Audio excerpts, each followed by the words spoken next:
Welcome students to unit number 10 of BGP 001 course, block number 3. So this unit number 10 deals about role of government in conflict resolution. What we are going to understand in this unit is we will understand the importance of state and government in maintenance of peace in society, the responsibility and role of government in conflict resolution process, the different government institutions which are involved in conflict resolution process and their role, what are different means, methods and functions towards conflict resolution, and finally role of state or participant in conflicts and their criticism about the role that they are performing. So this unit deals primarily with role of government in conflict resolution, and we will understand through its different institutions, their responsibility, their role, what are different means, methods, function, etc. So let's have first understanding about the state and the government. What is state? State is nothing but a political system that has sovereignty, independent legal authority over a population in a particular territory based on recognized right to self-determination. So state is a political system linked with sovereignty of a country to having independent legal authority over a population of a particular territory which is based on right to self-determination of respective citizen.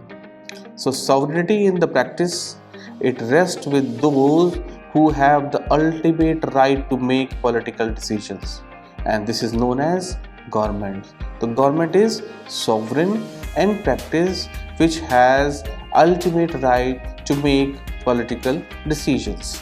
So government can be taken to include any mechanism through which ordered rule is maintained, its central features being the ability to make collective decisions and it has capacity to enforce them.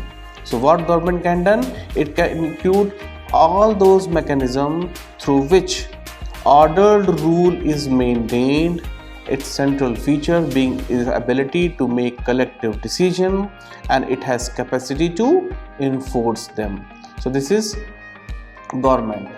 It is the formal and institutional process which operate in the state to maintain public order and facilitate collective action. So all those formal and institutional processes which together operate in a state for maintaining the public order and facilitating the collective action is also government. So what are the core functions of the government?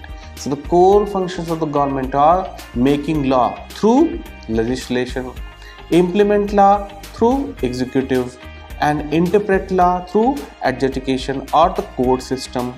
So three basic functions of the government are legislation, parliament or legislature, executive, bureaucracy, and interpreting law through judiciary. So these are the three core functions of any of the government. In some cases, political executive alone is referred as the government, making it equivalent to the administration. So there are formal and institutional processes which operate the functions of the government. So what are the core functions of the government are? Legislation means legislation, executive and judiciary. And sometimes it is also possible that political executive itself as a government making equivalent to the administration. So institutions, what are the different institutions of the government which deal with conflict situations? So first one is law making body. So dealing with the situation, conflict situations, there are different institutionalized system, practices and institution itself. So what are those institutions to deal with the conflict situation is, the first is legislature, means law making bodies. So what are the law making bodies? Law making bodies are known as legislatures. So what legislature? It can, assemblies can come under it, parliament, etc. They occupy a key position in the machinery of a government.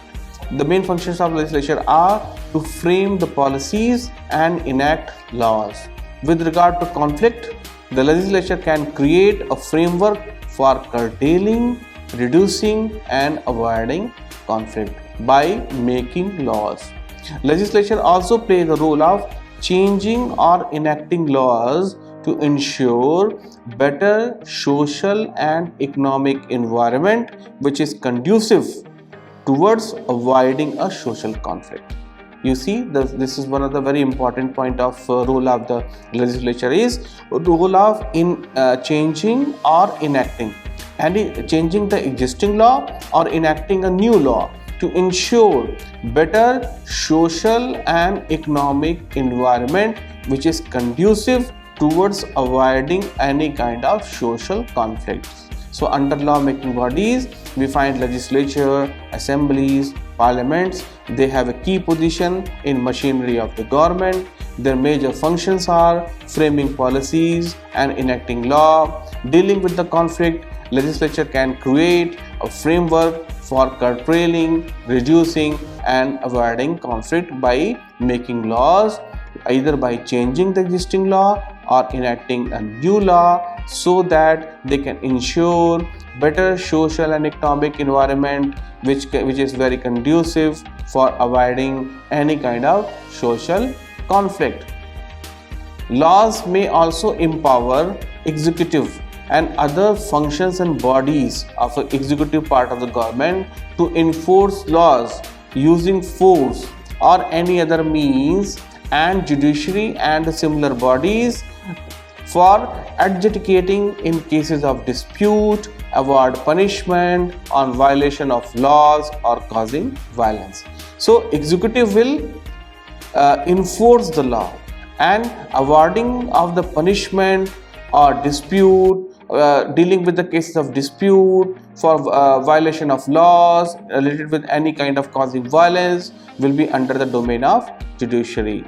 Legislature may also create institutions and bodies for resolution of the conflict, for taking measures to prevent those. Let us take an example from our country's perspective. National Commission for Minorities, Scheduled Caste and Scheduled Tribe, all these are the example of those institutions which have been mandated for resolution of the conflict. So law will be enacting the new law or making amendments in the existing law will be coming under the domain of legislature. When the laws are made, then laws will empower the executive and other bodies to enforce laws using force and any other means, and then we'll have judiciary which will dealing with the cases of dispute, award punishment or violation of laws or causing violence. Legislature can also establish institutions or bodies which are meant for resolution of the conflict, for taking measures to prevent those conflicts. Now let us discuss in detail about the another branch of the government. First we have discussed about legislature, now we come to the executive. So executive has two wings, the executive, the political executive and the bureaucratic executive. So executive have two branches, one is political and another is bureaucratic. The executive is technically the branch of the government which has the responsibility towards execution and implementation of the policies framed through law by the legislature. So executive has two wings, one is political executive and another is bureaucratic executive, and they are considered as a branch of the government which has the primary responsibility towards execution or implementation of the policies framed by the government. In practice, it has the responsibilities about sustainability, broader particularly in the context of conflict management as well as peacekeeping. In fact, it is also considered as immediate agent of conflict resolution.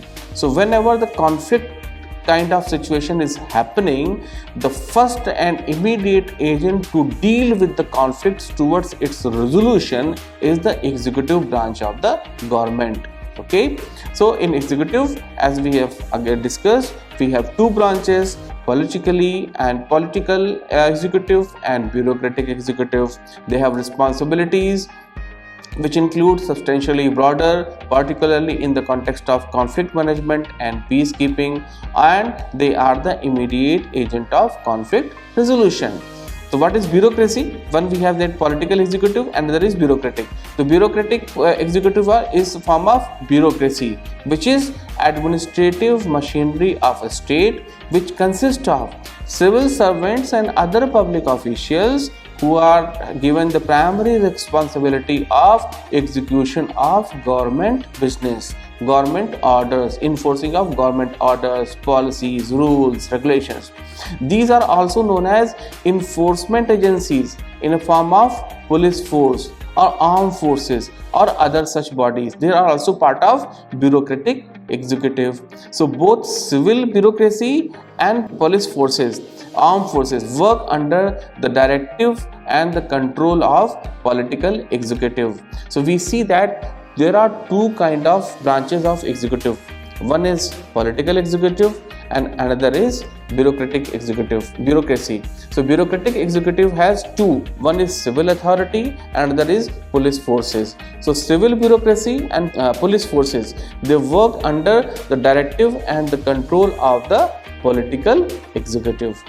I hope you must have understood about two functions of the government. The one is legislation and the second is executive.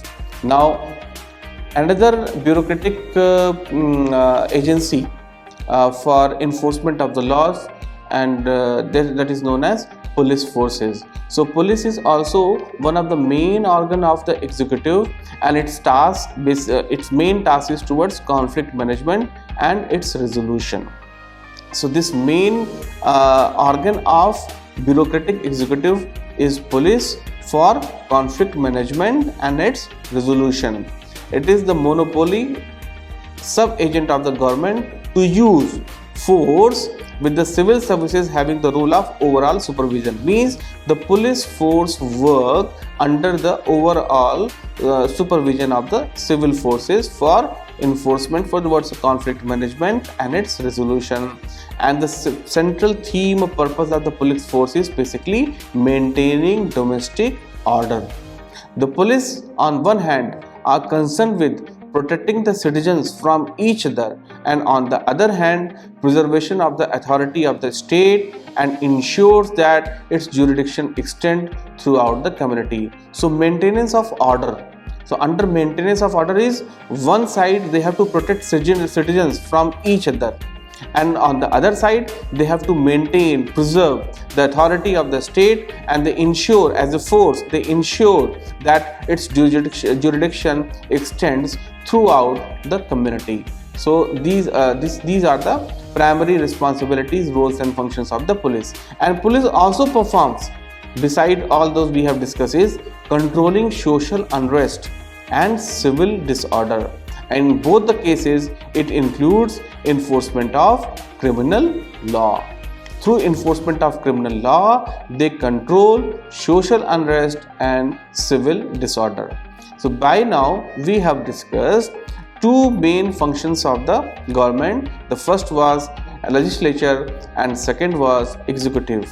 The third and the main core function of the government is judiciary. What is judiciary? Judiciary is the branch of the government that is empowered to decide legal disputes. The central function of judiciary is therefore is for adjudication on the meaning of law and decide disputes in between individuals, state, groups or group and states. Judiciary is also empowered to award punishment in case of violation of law. In terms of conflict management, judiciary settles the disputes between private individuals regarding sharing of resources, claims over property, money or other jurisdictions. So these were the functions of the judiciary. The third core function of the government.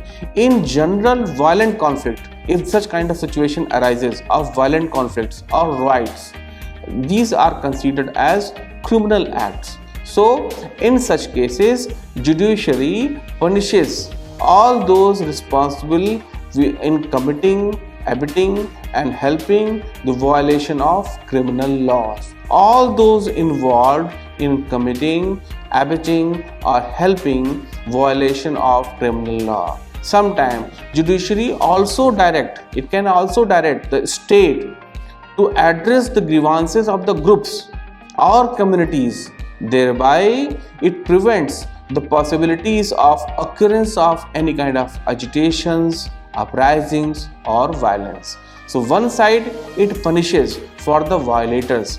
On the other side, it can also direct the state to address the grievance of the groups or communities for preventing possibilities of agitations, uprisings or any kind of violence. So beside the three functions that we have discussed, the three core functions of the government, that is legislature, executive or judiciary, there are some other constitutional agencies also dealing with the conflict resolution. So constitution of any of the state can also make provision for different agencies which can be empowered for adjudication of the disputes between individuals or groups or even different levels of the government.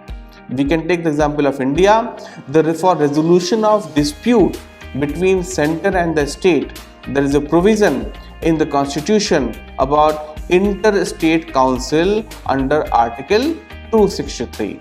There is an election commission. It is also a constitutional body empowered for resolution of dispute in some cases of dispute connected with the elections.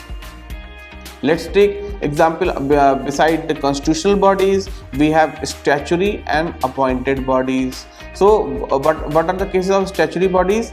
The legislature and executive, within the powers given by the constitution, they can create, constitute or appoint different agencies, commission or bodies, administrative bodies for adjudication, mediation in the cases of disputes, which is for redressal of grievances of citizen or group of citizen or groups to prevent the conflict or its reoccurrence after the management. What could be the example of these statutory and appointed bodies? National Commission of Scheduled Caste, National Commission for Scheduled Tribes, Zonal Councils, National Human Rights Commission, National Minorities Commission, National Commission for Backward Classes. All these are the examples of statutory and appointed bodies. So by this time we have understood and having deliberations with you on three core functions of the government. The first is legislature, after that executive and then judiciary. So legislature is to frame policies through enactment of the laws, and executive is for implementation of those policies, rules and regulations. We have two branches of executive. One is political, another is bureaucratic executive. One is civil services, another is police forces. For enforcement of laws, maintenance of order, domestic order and avoidance of any conflicting situations for recurring, it is the responsibility of the police forces. And then the third and main core function is judiciary, for awarding of punishment and also directing the state and government to make those premises or policies which can stop recurrence of conflicts. So under methods and strategies to deal with the conflicts, beyond this we are going how we can go, how any state can go for different methods and strategies for dealing with the conflicts, that we are going to study in this section. And the first is enforcement. What is enforcement?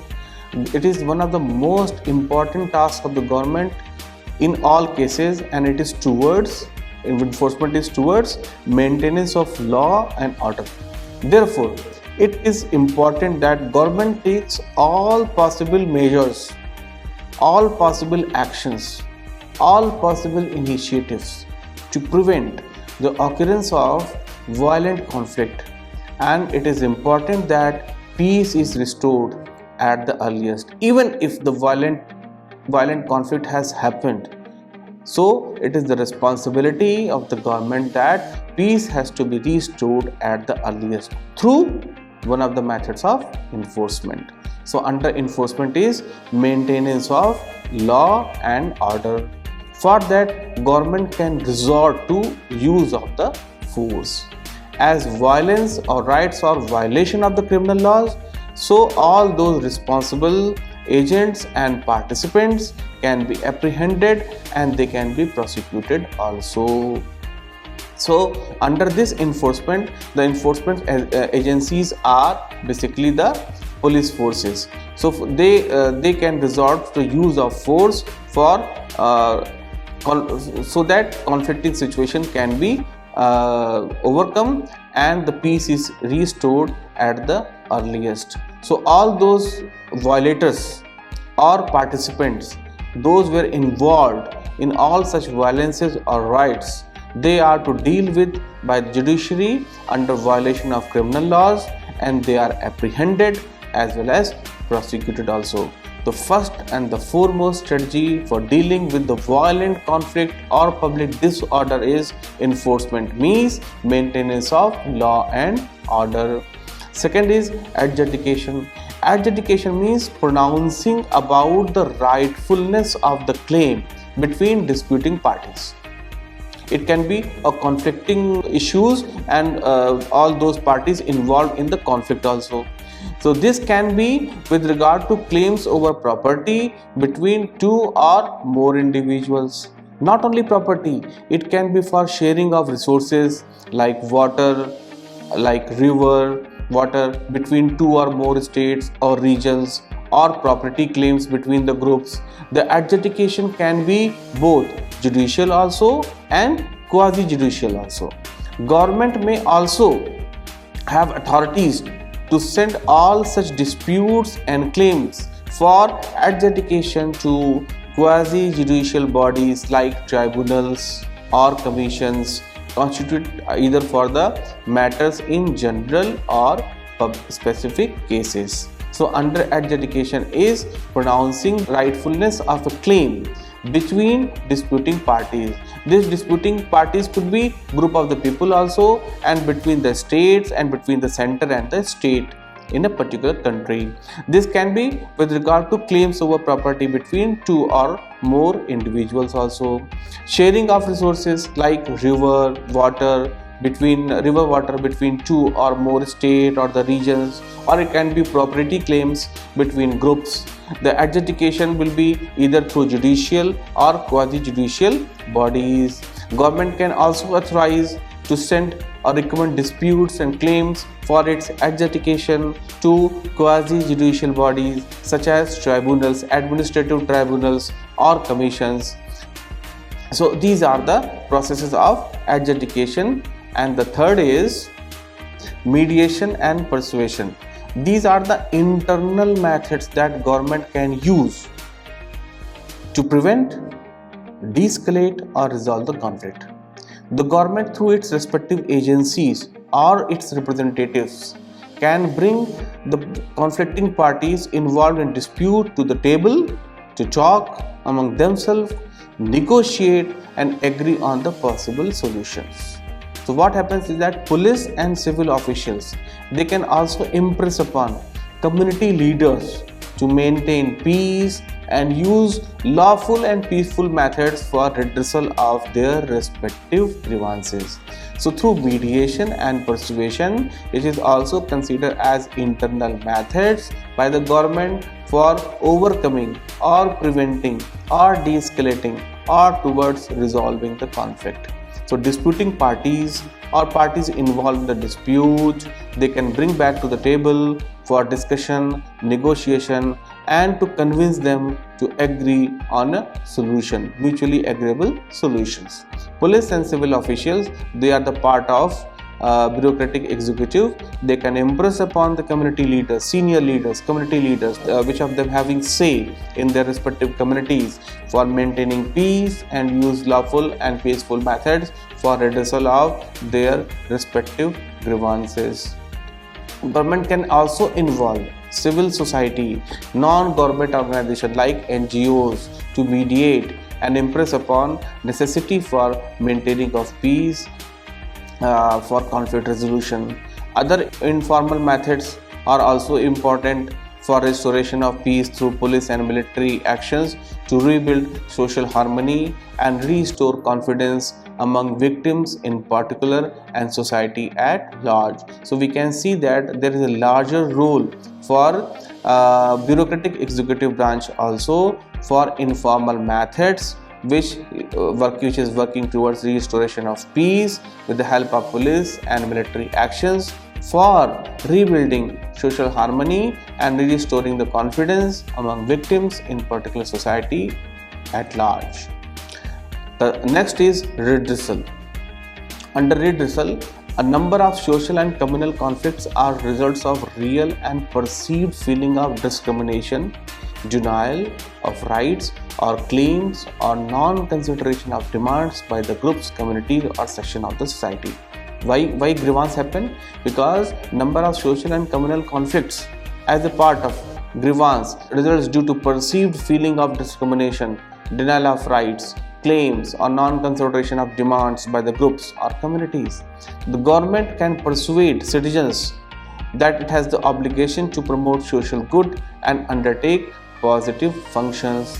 So if mediation, persuasion and acceptance of reasonable extent that we have discussed in the previous section, they fail, government has to enforce law of the land and maintain peace.